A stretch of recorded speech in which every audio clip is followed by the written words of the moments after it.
یہ جو رمضان المبارک کا آخری عشرہ ہوتا ہے نا، یہ بڑا قیمتی ہے۔ میں پہلے بھی دوستوں سے عرض کرتا رہتا ہوں کہ ہم نا یہ آخری 10 دن اکثر بازاروں میں گھوم کے گزار دیتے ہیں۔ بخاری مسلم میں حدیث ہے، سیدہ عائشہ صدیقہ رضی اللہ تعالیٰ عنہ فرماتی ہیں آخری 10 دن جو رمضان کے ہوتے تھے حضور خود بھی بیدار ہوتے تھے، ہمیں بھی بیدار کرتے تھے۔ رسول پاک صلی اللہ تعالیٰ علیہ وآلہ وسلم نے پتہ ہے روزے دار کی فضیلت کیا بیان فرمائی؟ اللہ کے محبوب صلی اللہ تعالیٰ علیہ وسلم فرماتے ہیں کہ رب فرماتا ہے ابن آدم کا ہر عمل اس کے لیے ہے، روزہ میرے لیے، اور فرمایا میں خود جزا دوں گا روزے کی، میں خود جزا دوں گا روزے کی۔ اور حضور فرماتے ہیں روزہ ڈھال ہے، جو شخص روزہ دار ہو وہ بےہودگی سے، فحش گوئی سے اجتناب کرے۔ اور اللہ کے محبوب صلی اللہ تعالیٰ علیہ وسلم فرماتے ہیں اگر کوئی شخص اسے گالی دے، اگر کوئی شخص اس سے جھگڑا کرنا چاہے تو پتہ کیا جواب دے؟ اسے کہے بھئی میں روزے دار ہوں، میرے منصب کا تقاضا نہیں کہ میں تیرے ساتھ الجھوں۔ اور رسول پاک صلی اللہ علیہ وسلم فرمانے لگے اوہو اتنی بڑی بات۔ حضور فرمانے لگے، یہ صحیح مسلم کے لفظ ہیں، کریم محبوب فرمانے لگے مجھے اس رب کی عزت کی قسم جس کے قبضے میں محمد عربی صلی اللہ علیہ وسلم کی جان ہے، حضور فرماتے روزہ دار کے منہ کی خوشبو اللہ تعالیٰ کے نزدیک قیامت کے دن مشک کی خوشبو سے بھی زیادہ بکت والی ہوگی۔ اس کے منہ سے جو خوشبو آتی ہے قیامت میں مشک پیچھے رہ جائے گا، اور رب کی بارگاہ میں صرف روزہ دار کے منہ سے۔ اگر تیرے منہ کی خوشبو رب کو اتنی پسند ہے تو تجھے بھی تو اپنے منصب کا خیال ہونا چاہیے۔ میرے رسول پاک علیہ السلام نے فرمایا روزہ دار کو 2 خوشیاں ملیں گی، ایک خوشی اس وقت ملتی ہے جب وہ افطار کرتا ہے، اور فرمایا ایک خوشی اس وقت ملے گی جب وہ اپنے رب سے ملاقات کرے گا، جب وہ اس سے ملے گا تو اس وقت روزہ دار کو خوشی ہوگی۔ بخاری مسلم میں حدیث ہے، سیدہ عائشہ صدیقہ رضی اللہ تعالیٰ عنہ فرماتی ہیں آخری 10 دن جو رمضان کے ہوتے تھے حضور خود بھی بیدار ہوتے تھے، ہمیں بھی بیدار کرتے تھے۔ یہ راتیں بیدار رہنے کی ہیں، شب قدر کی تلاش کی ہیں۔ نبی پاک نے اعتکاف فرمایا ہے، کوشش کریں جو تو اعتکاف بیٹھ رہے ہیں وہ تو بڑے باعث مبارکباد ہیں، جو نہیں بھی نہ بیٹھ رہے وہ بھی اپنے اپنے علاقے کی مساجد میں کوشش کریں 1 رات مل جائے، 2 مل جائیں، 4 مل جائیں، جتنا اضافی ٹائم ملے آخری 10 دنوں میں وہ مسجد میں گزاریں۔ زیادہ سے زیادہ وقت قرآن پاک پڑھیں، استغفار پڑھیں، درود پاک پڑھیں، یہ 3 ہی وظیفے ان کے ساتھ۔ اور رات کا وقت کوشش کریں قیام میں گزرے، نوافل میں گزرے، جہاں جہاں بھی آپ اس کو ہم نے ضائع نہیں کرنا، تو جہاں موقع ملے کوشش فرمائیں، یہ وقت ضائع کرنے والا نہیں ہے۔ یاد آتی ہے تو آنسو بھی نکلتے ہیں، دعا بھی نکلتی ہے۔ تھے کچھ لوگ پچھلے سال جو اس سال موجود نہیں ہیں، وقت تیزی سے گزر رہا ہے، تو یہ سعادتیں بڑی قیمتی ہیں، ان کو ضرور حاصل فرمائیں۔ میرے دوستو خوشی تو جو ہوگی سو ہوگی، لیکن یہ لفظ بڑے حسین نہیں کہ روزہ دار کی رب سے ملاقات ہوگی، یہی لفظ بڑے باکمال نہیں؟ ایک روایت میں تو یہ ہے نا کہ روزہ میرے لیے ہے میں اس کی جزا دوں گا، اور ایک روایت میں یہ ہے کہ روزہ میرے لیے ہے اور رب فرماتا ہے میں خود روزے کی جزا ہوں، یعنی باقی نیکیوں پر ثواب ملے گا، روزہ رکھنے والے کو رب رحمان ملے گا۔ نبی اکرم صلی اللہ تعالی علیہ وسلم کے امت کے صوفیاء نے نا کچھ چیزوں کو بڑا کھولا ہے۔ عارف رومی کہتے ہیں کہ ایک دن نا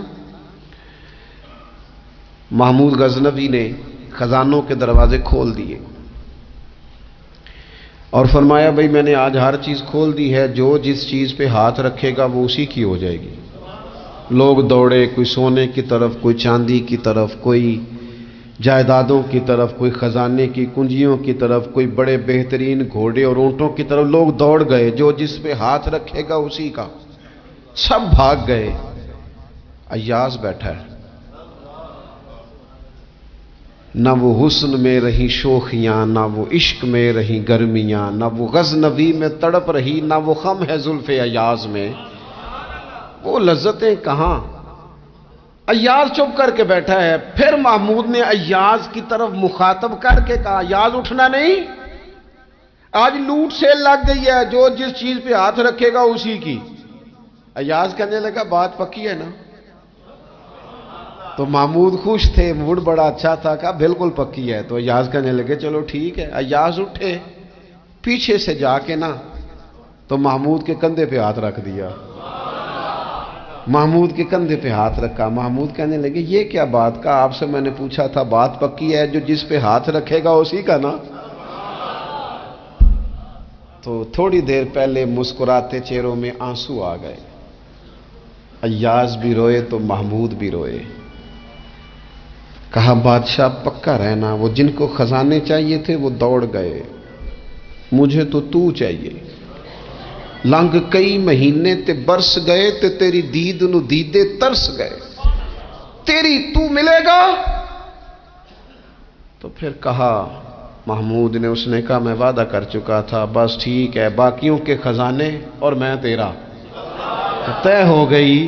فرمایا باقی نیکیوں پر ثواب ملے گا، اور روزہ رکھنے والے کو رب رحمان ملے گا، اللہ کا قرب ملے گا۔ دیکھو نا، وہ خاص انسان کو کیفیت حاصل ہوتی ہے روزے میں، رب کے ہونے کا یقین۔ وہ جو صوفیاء کہتے ہیں نا مراقبہ کرو، وہ نصیب ہوتا ہے۔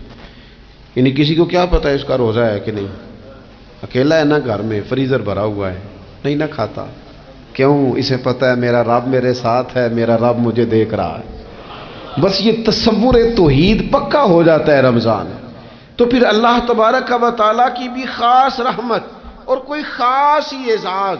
حضور فرماتے ہیں جنت کے کئی دروازے ہیں، ایک باب الریان ہے، اس سے صرف روزہ دار گزریں گے۔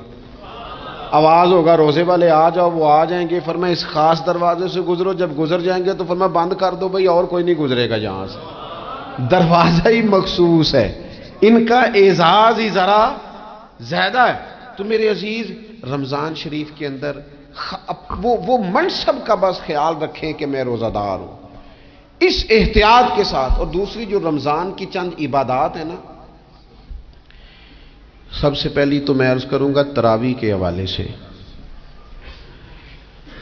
یہ بات یاد رکھ لیں کہ نبی پاک علیہ الصلوۃ والسلام نے فرمایا جس نے ایمان اور احتساب کی نیت کے ساتھ رمضان میں قیام کیا، اللہ اس کے پچھلے سارے گناہوں کو معاف فرما دے گا۔ اور ایک مقام پر نبی پاک صلی اللہ تعالی علیہ وسلم نے بیان کیا، یہ مشکات میں موجود ہے، حضور فرماتے ہیں رمضان اور قرآن دونوں قیامت کے دن بندے کی شفاعت کریں گے۔ رمضان کہے گا یا اللہ میں نے اسے دن بھر کھانا کھانے سے باز رکھا، اور تیری بارگاہ کے حکم کے مطابق اس نے اپنے آپ کو ان چیزوں سے بچا کے رکھا۔ اور قرآن کہے گا مالک رات میں نے اسے نیند سے روکے رکھا۔ کیا مطلب؟ اس نے کھڑے ہو کے عبادت کی، اگرچہ اس سے مراد شارحین حدیث نے تراویح بھی لیا ہے، تہجد کی نماز بھی لیا ہے، صلاۃ اللیل بھی لی ہے، لیکن میرے عزیز یہ خاص ربط ہے قرآن مجید کے ساتھ تراویح کا۔ مسنون ہے رمضان کی راتوں میں قرآن مجید اور تراویح کا پڑھنا۔ اگر تھوڑی سی نا طبیعت میں صرف تبدیلی پیدا کی جائے، میں نے دیکھا ہے کہ جو لوگ کہتے ہیں نا میرا وقت بڑا قیمتی ہے، بڑی ساری جگہوں پہ آپ کو بیٹھنا پڑتا ہے، بیٹھیں آپ 2 گھنٹے بیٹھیں، 3 گھنٹے بیٹھیں۔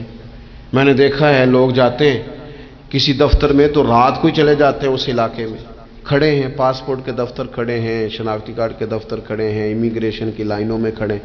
کچھ ذہن تو بنائیں کہ میں نے رات کھڑے رہنا ہے اور اپنے رب کی عبادت کرنی ہے۔ تراویح کو ذرا ذوق سے آپ اگر تھوڑا ارادہ کر لیں گے نا، یعنی کوئی ایسا مشکل کام نہیں۔ میری تو رائے یہ ہے کہ پہلے 3-4 دن ذرا جم کے ذہن بنائیں، اور تھوڑا سا نا روٹین کو بدلنے کی کوشش نہ کریں۔ جس امام صاحب کے پیچھے تراویح شروع کریں، کوشش کریں ساری وہیں پڑھیں۔ روٹین بدلنے سے بھی سستی آتی ہے، ایک دن یہاں گئے، 2 دن وہاں گئے، تو یہ روٹین بدلنے سے بھی بعض اوقات سستی آتی ہے۔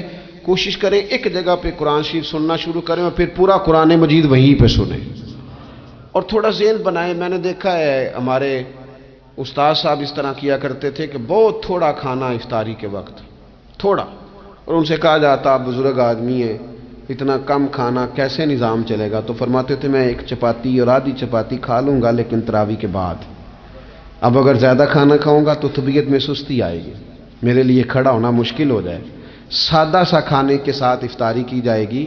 اور تراویح کے لیے اپنے آپ کو ذہنی، کہاں ٹائم ملتا ہے سارا سال قرآن پڑھنے سننے کا، یہ تو اللہ نے موقع عطا فرمایا ہے۔ تو تھوڑا سا اگر دلچسپی پیدا کی جائے، بڑا بڑا سونا قرآن مجید پڑھا جاتا ہے مساجد میں، بچے بڑی بڑی خوبصورتی سے، تو اللہ کا شکر ہے جگہ جگہ پہ۔ اور مساجد کے علاوہ بھی میں نے دیکھا ہے، ہم سے لوگ مطالبہ کرتے ہیں کہ ہماری فیکٹری میں رات کو بھی کام ہوتا ہے، اتنے سارے ورکر ہیں تو بچہ کوئی مل جائے قرآن شریف سنائے، فلانی جگہ بھی اتنے لوگ ہیں تو اگر موقع مل جائے، تو اگر تھوڑا ذہن بنایا جائے، شوق پیدا کیا جائے تو اللہ تعالیٰ فضل فرماتا ہے، انسان کو طاقت ملتی ہے کھڑے رہنے کی۔ ایک تو تراویح، روزہ، تراویح، اور تیسری بات ہے سحر اور افطار۔ یہ جو سحری اور افطار، یہودی جو تھے نا وہ سحری نہیں کرتے تھے، سحری کا نام و نشان نہیں تھا، روزہ رکھتے سحری نہیں کرتے۔ تو نبی پاک صلی اللہ تعالی علیہ وسلم نے فرمایا ہمارے اور یہودیوں کے درمیان فرق ہی سحری کا ہے، اور نبی پاک صلی اللہ تعالی علیہ وآلہ وسلم نے فرمایا سحری کھایا کرو، سحری کھانے میں برکت ہے۔ اور اگلی بات سننی آپ نے تو خوش ہو جانا ہے، سحری کو معمولی نہ سمجھے، سحری کرنا عبادت ہے۔ ہاں آپ مت سمجھیں کہ میں روٹی کھا رہا ہوں، یہ تو میرے سامنے دہی رکھا ہوا ہے، یہ تو سالن رکھا ہوا ہے، یہ تو اچار رکھا ہے، تو چپاتیاں رکھی ہیں۔ سحری کھانا عبادت ہے۔ آپ صبح اٹھے، آپ کی تو روٹین ہی اور تھی، تو 7 بجے کھاتے تھے، 9 بجے کھاتے تھے۔ یہ جو آپ صبح کھا رہے ہیں اٹھ کے سحری میں، اپنی مرضی سے تھوڑی کھا رہے ہیں، یہ تو کسی کے کہنے سے کھا رہے ہیں، یہ تو کسی کے بٹھائے بیٹھے ہیں۔ یہ جو سحری کا لنگر ہے یہ رب رسول کی رحمت کے ساتھ عطا ہوتا ہے، یہ کرم ہے، یہ اللہ رسول کے بٹھائے بیٹھے۔ کیا میرے رسول پاک صلی اللہ تعالی علیہ وآلہ وسلم نے بات کھولی ہے، ترغیب و ترہیب میں حدیث ہے، اللہ کرے یہ کبھی چسکا لگ جائے، یہ والا مزہ آ جائے، تو پھر تو گھر میں دسترخوان نہیں بچھا ہوا ہوگا، پھر تو رنگ ہی کوئی اور ہوگا۔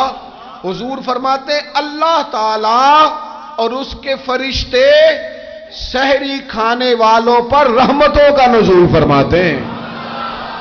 کھائی روٹی جا رہی ہے، پکا ہوا کھانا ہے، لیکن حضور فرماتے ہیں رب بھی رحمتیں فرما رہا ہے، اور اللہ کے حکم سے فرشتے بھی رحمتوں کا نزول کر رہے ہیں۔ ایک رمضان المبارک وہ عزت اور عظمت والا مہینہ ہے جس کا تعارف کسی عام آدمی نے نہیں، رب کریم کے قرآن نے بیان فرمایا ہے اور میرے مصطفیٰ کریم کی زبان اطہر نے بیان فرمایا ہے۔ لیکن آنے سے پہلے بخاری مسلم میں حدیث ہے، حضرت سلمان فارسی رضی اللہ تعالیٰ عنہ کہتے ہیں رمضان شروع ہونے سے پہلے نبی پاک نے ہمیں مسجد میں بلایا اور خطبہ ارشاد فرمایا باقاعدہ، اور ارشاد فرمایا لوگو تم پر ایک مہینہ آنے والا ہے جس میں اللہ اپنے بندوں پر خاص قسم کی رحمتوں کا نزول فرماتا ہے۔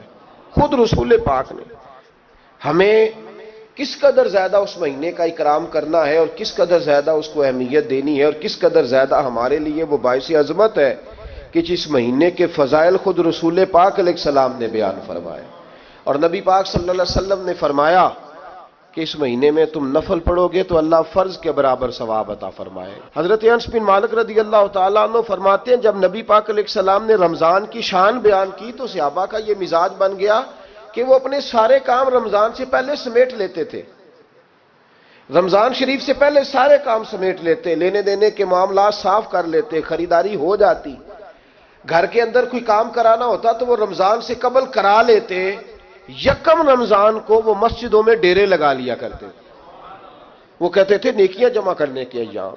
سب سے مصروف ترین زندگی ہمارے نبی پاک صلی اللہ علیہ وسلم کی زندگی ہے۔ 23 سالوں میں نبی پاک علیہ السلام نے 2300 سالوں سے بھی زیادہ کام کیا، بڑا مصروف وقت تھا حضور کا، بڑا مصروف۔ ہمارے یہاں میں ایک جگہ پہ حاضر تھا تو ایک بزرگ تقریر فرما رہے تھے، وہ کہہ رہے تھے اب خانقاہوں میں جو اللہ اللہ ہو رہی ہے وہ چھوڑ کے باہر نکلو، اب میدان میں نکلنے کا دور ہے۔ تقریر ختم ہوئی تو میں نے کہا حضرت ناراض نہ ہوئیے گا، ویسے کون سی خانقاہ میں اللہ اللہ ہو رہی ہے جہاں سے آپ باہر نکالنا، تو دور ہی گزر گیا اللہ اللہ کرنے کا۔